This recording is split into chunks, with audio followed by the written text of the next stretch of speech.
नमस्कार, करेन्ट न्यूजमा स्वागत छ। म कृष्ण तिमल सिन्हा। मुलुकमा संघीयता लागू भएको 3 वर्षपछि बहुप्रतीक्षित कर्मचारी समायोजन प्रक्रिया सुरु भएको छ।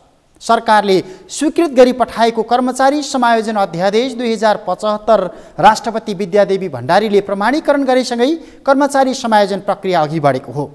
अध्यादेश लागू भएसँगै निजामती तर्फका 89,000, स्थानीय तहका 15,000 र अन्य सङ्गठित संस्थाका 2,000 गरी करिब 1,06,000 कर्मचारीलाई समायोजन प्रक्रियामा सामेल गराउने काम पनि सुरु भएको छ। सङ्घीय मामिला तथा सामान्य प्रशासन मन्त्रालयका अनुसार अब कर्मचारी समायोजन प्रक्रियाका निम्ति तयार नहुने कर्मचारीले जागिर छाड्नुपर्ने बाध्यात्मक अवस्था समेत सिर्जना हुन्छ। अब देशभरिबाट 3वटै तहको सङ्गठन संरचना र दरबन्दीको अन्तिम टुङ्गो लगाइनेछ र त्यसपछि सफ्टवेयर मार्फत सबै कर्मचारीको विवरण वेबसाइटमा सार्वजनिक गरी समायोजन प्रक्रियामा सामेल हुन आह्वान गरिनेछ। यो प्रक्रिया अनुसार सबैजना समायोजनमा सामेल हुनै पर्नेछ र समायोजन प्रणाली अब स्वचालित सफ्टवेयरले गर्नेछ। सरकारले यो प्रक्रिया अघि बढाए पनि कर्मचारी सम्बद्ध सङ्घ सङ्गठन अनि जिम्मेवार कर्मचारीहरू नै यसलाई निजामती सेवाभित्रको कोत पर्व भनिराखेका छन्।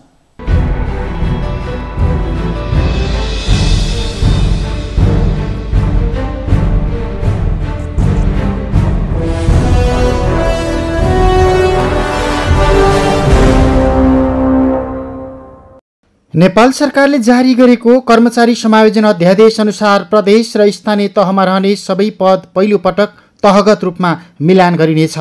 तहगत रूपमा कर्मचारी समायोजन गर्दा निश्चित योग्यता पुगेकालाई एक तह बढुवा गरिनेछ, तर सो तह बढुवा हुने व्यवस्था खारेज भएको छ। प्रदेश र स्थानीय तहमा समायोजन भएर जानेलाई निश्चित प्रतिशतमा वृत्ति विकासको अवसर दिइनेछ। सोही आधारमा ग्रेड वृद्धिको व्यवस्था पनि गरिएको छ। प्रदेश निजामती सेवा ऐन र स्थानीय सेवा ऐन नबन्दासम्म समायोजन हुने सबै कर्मचारी केन्द्रीय निजामती सेवा ऐन अनुसार नै चल्नुपर्नेछ। प्रदेश निजामती र स्थानीय सेवा ऐन बनेपछि कर्मचारीहरूको खटनपटन र व्यवस्थापन सोही अनुसार हुनेछ। समायोजन अध्यादेश अनुसार अन्तर सेवा तथा खुल्ला प्रतिस्पर्धामा कर्मचारीहरू सहभागी हुन पाउनेछन् र सबै कर्मचारीले अहिले पाइराखेको सेवा सुविधालाई सुनिश्चित गर्दै थप प्रोत्साहन स्वरूप केही नयाँ सेवा अनि सुविधा समेत दिइनेछ। यस्तै अध्यादेश अनुसार अब उपरान्त कर्मचारीहरू खटिएको ठाउँमा 21 दिनभित्र नपुगेमा सरकारले स्वत बर्खास्त समेत गर्न सक्नेछ। प्रदेश र स्थानीय तहमा जाने कर्मचारीको ग्रेड वृद्धि तह मिलानमा योग्यता अनुसार बढुवा गरिने व्यवस्था अध्यादेशमा छ।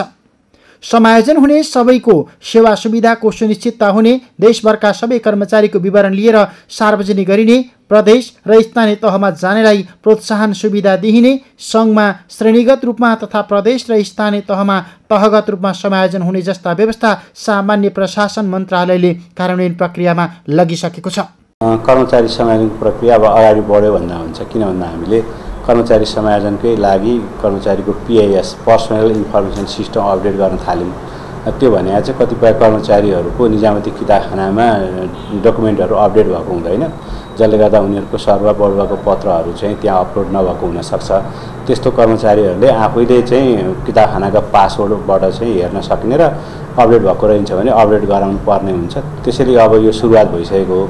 साथसाथै हामी अर्को काम पनि यो कर्मचारीको समायोजन कहाँ हुने भन्ने विषयमा सफ्टवेयरको डेभलप पनि गरिरहेछौँ र त्यो अन्तिम चरणमा पुगेको छ। त्यसको टेस्टिङ हुन बाँकी छ। अब त्यो चरण पनि पार गरिसकेपछि चाहिँ हामी सूचना निकाल्छौँ। सूचना निकाल्नुभन्दा अगाडि हामीले एउटा ONM चाहिँ स्वीकृत गराउनु पर्ने हुन्छ। विगतको ONM अस्थायी प्रकृतिको थियो र कतिपय चाहिँ काम चलाउनुको लागि पदहरू डिजाइन गरिएको थियो भने अब चाहिँ केही परिमार्जन पनि हुन्छ स्थानीय तहको सुझावको आधारमा। यो बीचमा नेपाली कङ्ग्रेस निकटको निजामती कर्मचारी युनियनले सरकारले ल्याएको कर्मचारी समायोजन सम्बन्धी अध्यादेश 2075 प्रति गम्भीर असहमति जनाइसकेको छ।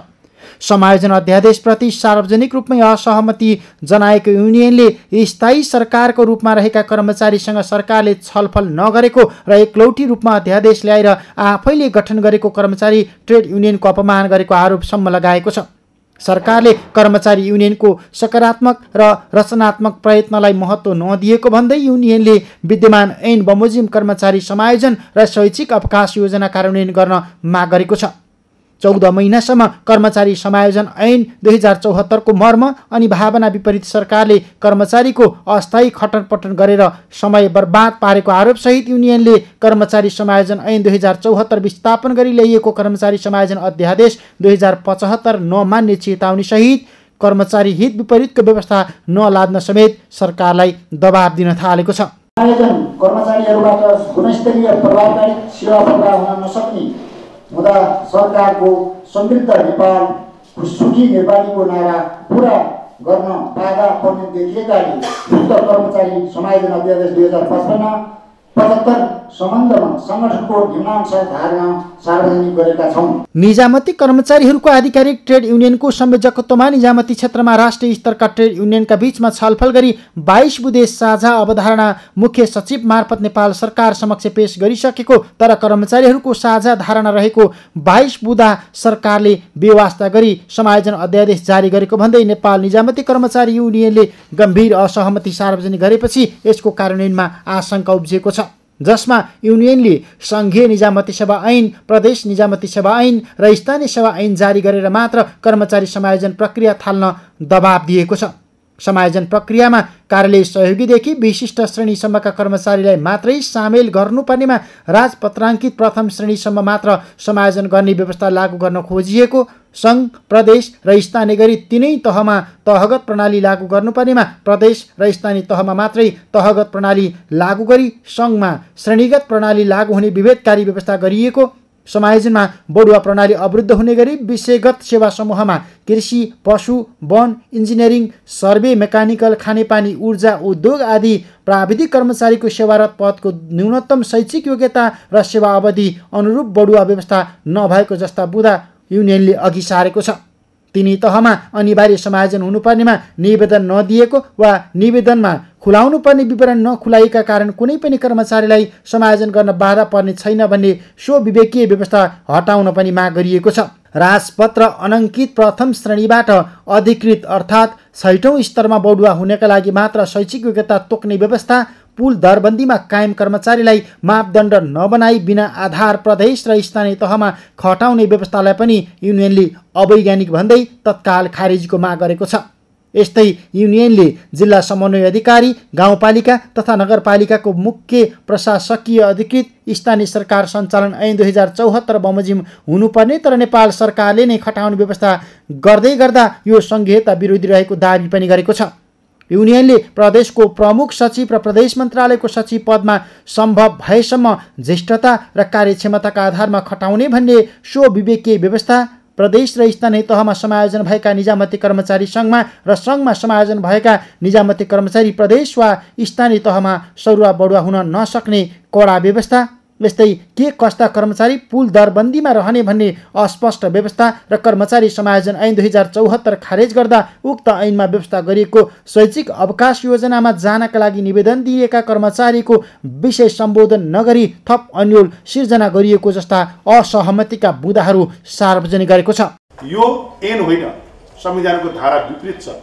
संविधानको धारामा के छ भने ऐन बनाएर काम गर्नु भन्छ, अध्यादेश ल्याएर काम गर्नुको छैन। त्यो संविधान त शुद्ध बाध्यक विषय हो। अब ऐन अध्यादेश ल्यायो, कसरी अध्यादेश ल्यायो, कुनै पनि सरकार नगरिकन एउटा यस्तो किसिमको दस्तावेज, यो दस्तावेज पौराणिक कालमा सुनिन्थ्यो। यता सङ्घीय मामिला तथा स्थानीय विकास मन्त्रालयले भने सम्बन्धित सेवा प्रदायक सरकारी निकायमा कर्मचारीको विवरण पठाउन पत्रचार गरिसकेको छ र निजामती किताबखानामा पनि कर्मचारीको विवरण अद्यावधिक गर्न निर्देशन पठाइएको छ। अध्यादेश स्वीकृत भए लगत्तै सबै मन्त्रालयले कर्मचारी सरुवाको काम रोकेका छन्। सङ्घीय मामिला तथा स्थानीय विकास मन्त्रालयले कर्मचारीको 3 तहको दरबन्दीका विषयमा विस्तृत योजना बनाउन तत्काल दरबन्दी हेरफेर गर्न सबै मन्त्रालयलाई पत्र पठाइसकेको छ। मन्त्रालयले कर्मचारीको दरबन्दी विवरण सङ्कलन गरेपछि त्यसलाई वेबसाइटमा राखिनेछ र दरबन्दीलाई अन्तिम रूप दिएपछि बाँकी सबै व्यवस्थापन र खटनपटन सफ्टवेयर मार्फत हुने दाबी नेपाल सरकारले गरेको छ।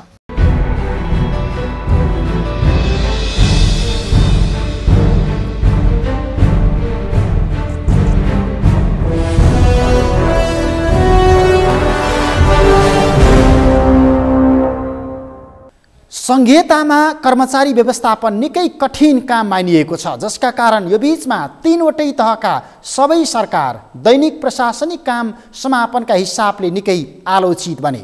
अहिले भने कर्मचारी समायोजनका लागि सहजीकरण गर्न सरकारले 7वटा प्रदेशमा सहसचिवको नेतृत्वमा 7वटा टोली खटाउने तयारी गरेको छ। टोलीमा 2 जना उपसचिव, 3 जना शाखा अधिकृत, 1 जना कम्प्युटर सम्बद्ध कर्मचारी अनि सफ्टवेयर बनाउने प्रविधि समेत रहनेछ। टोलीले प्रत्येक प्रदेशमा 300 कर्मचारी गरी 2100 कर्मचारीलाई प्रदेशमा कर्मचारी अनलाइन विवरण कसरी बुझाउने भन्ने विषयमा तालिम दिनेछन्।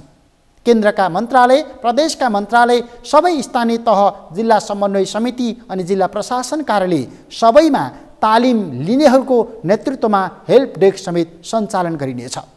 दरबन्दी र सफ्टवेयर निश्चित भएपछि 21 दिनको सूचना निकालेर समायोजनका लागि आवेदनमा सूचना हाल्नुपर्नेछ। यसरी योजनाबद्ध रूपमा सुरु भएको कर्मचारी समायोजनको प्रक्रियाले के निजामती सेवा क्षेत्रमा विद्यमान समस्या सम्बोधन गर्ला त? थप सामग्री एकैछिनको विश्रामपछि।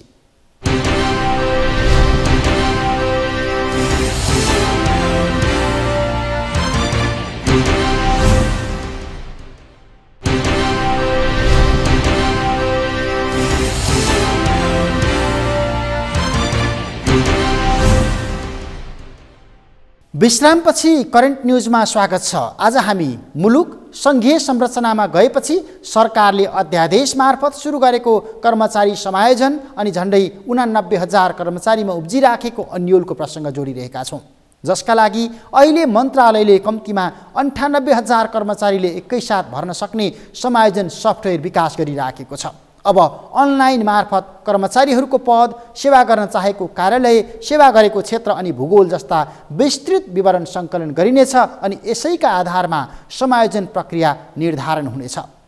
सफ्टवेयरमा कर्मचारीको रोजाइको क्षेत्र अनि मेरिट समेत रहनेछ अनि यी दुवै कुरा मिलाएर सङ्घ, प्रदेश अनि स्थानीय तहमा कर्मचारी समायोजन गरिने भएको छ। जबकि अहिले निजामती सेवा अन्तर्गत 89,000 कर्मचारी कार्यरत छन्, तर देश सङ्घीयतामा गएपछि स्थानीय तहमा 57,000, प्रदेशमा 21,000 अनि सङ्घमा 45,000 सहित 1,23,000 कर्मचारीको दरबन्दी चाहिने अवस्था छ। अझै 34,000 कर्मचारी नपुग्ने अवस्थामा सरकारले अध्यादेश अनि प्रविधि मार्फत सुरु गरेको कर्मचारी समायोजन प्रक्रियाले के समग्र निजामती सेवामा देखिएको समस्या सम्बोधन गर्छ त?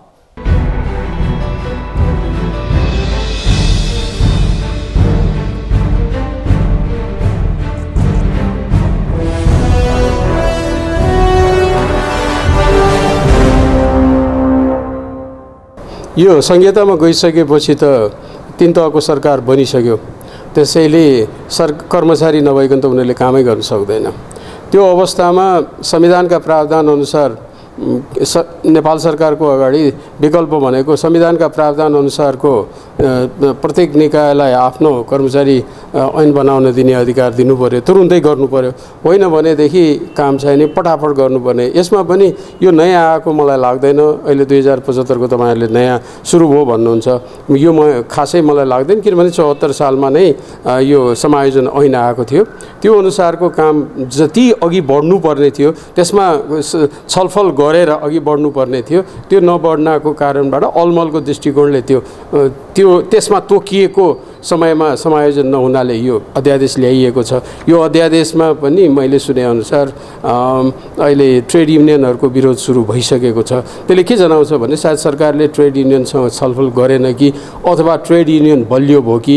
अब यो त नेपाल सरकार र ट्रेड युनियनका कुरा भयो, तर संहितामा गइसकेपछि सरकारको सङ्गठन भइसकेपछि कर्मचारी नदिएर वा कर्मचारी गर्न नदिएर राख्नु चाहिँ कुनै दृष्टिकोणले पनि न्यायोचित होइन। 48 साल र अहिलेको फरक छ स्थिति। 48 सालमा जब उच्चस्तरीय प्रशासन सुधार आयोग बनेको थियो त्यस बखतमा प्रधानमन्त्रीजीले नै नेतृत्व गरेको उच्चस्तरीय प्रशासन सुधार आयोग थियो र यो पुरा समय काम गर्ने गरिकन उपाध्यक्ष कुलशेखर शर्माजी हुनुहुन्थ्यो र त्यसमा मैले सदस्य सचिव भएर काम गर्ने मौका पाएको थिएँ। त्यो बेलाको के थियो भने त्यो बेलाको प्रशासन सुधार उच्चस्तरीय प्रशासन सुधार आयोग गठन गरिनुको मकसद के थियो कि 30 वर्षसम्म चलेको शासन पद्धतिमा चलेको प्रशासन व्यवस्थालाई बहुदलीय शासन व्यवस्था अनुरूप रूपान्तरण गर्ने दृष्टिकोणबाट के सुधार गर्नुपर्छ भन्ने दृष्टिकोण भन्ने ध्येयका साथ प्रशासन सुधार आयोग गठन भएको थियो। त्यसले मुलुकको प्रशासनसँग सम्बन्धित सम्पूर्ण कुराहरूलाई समेटेर एउटा सुझाव दिएको हो, जसलाई उच्चस्तरीय प्रशासन सुधार आयोग 2048 को प्रतिवेदन भनेर प्रकाशित छ र त्यसको आधारमा त्यसका सबै कुरा लागू भयो भनेर म भन्न सक्दिनँ।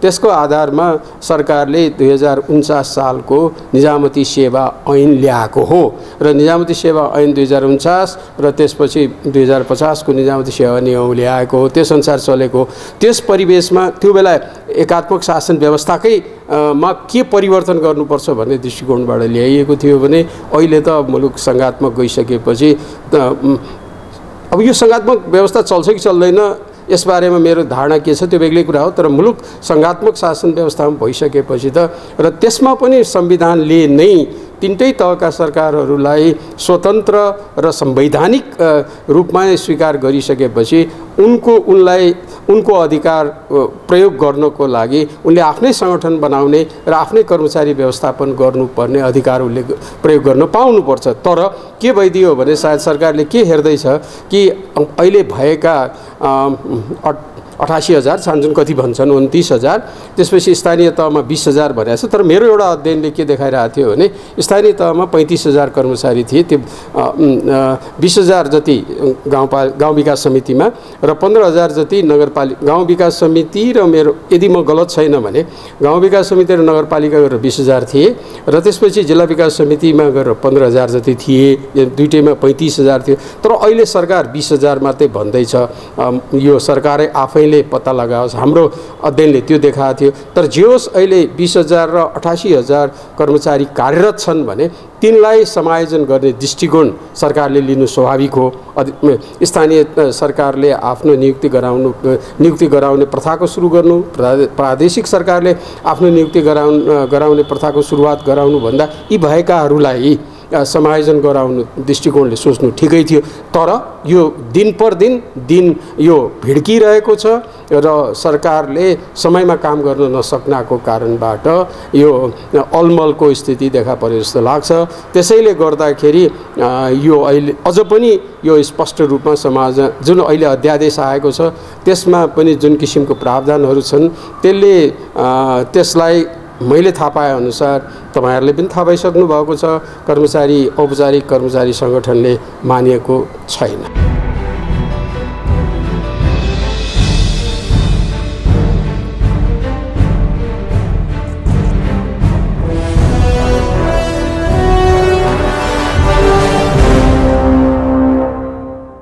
मुलुक संघीयतामा गएपछि राजनीतिक दलहरूले जनताको दैलोमा सिंहदरबार भन्ने नारा दिए, तर गाउँ-गाउँमा सिंहदरबार पुगेको अनुभूति गराउन सबैभन्दा बढी क्रियाशील अनि जवाफदेही बन्नुपर्ने निजामती सेवा क्षेत्र करिब 1 वर्ष यता अन्योलग्रस्त अवस्थाबाट गुज्रिराखेको छ। तर पनि अब समायोजनका क्रममा नेपाल सरकारका सचिवहरू सबै केन्द्रमा नै समायोजन हुनेछन् भने सहसचिवहरूलाई प्रमुख प्रशासकीय अधिकृत र प्रदेश मन्त्रालयको सचिवका रूपमा समायोजन गरेर पठाइने भएको छ। यस्तै महानगरपालिका, उपमहानगरपालिका, प्रदेशका निर्देशकालयहरूमा सहसचिवहरू समायोजन भएर जानेछन्।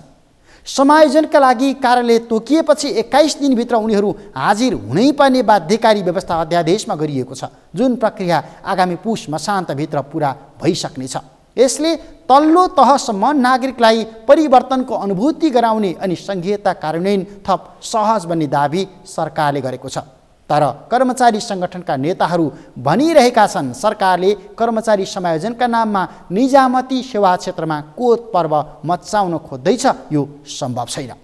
हवस् त, करेन्ट न्युजको आजको समय सकियो। भोलि फरक विषयका साथ उपस्थित हुने नै छौँ। नेपालको पहिलो न्युज च्यानल सगरमाथा टेलिभिजन हेर्दै गर्नुहोला।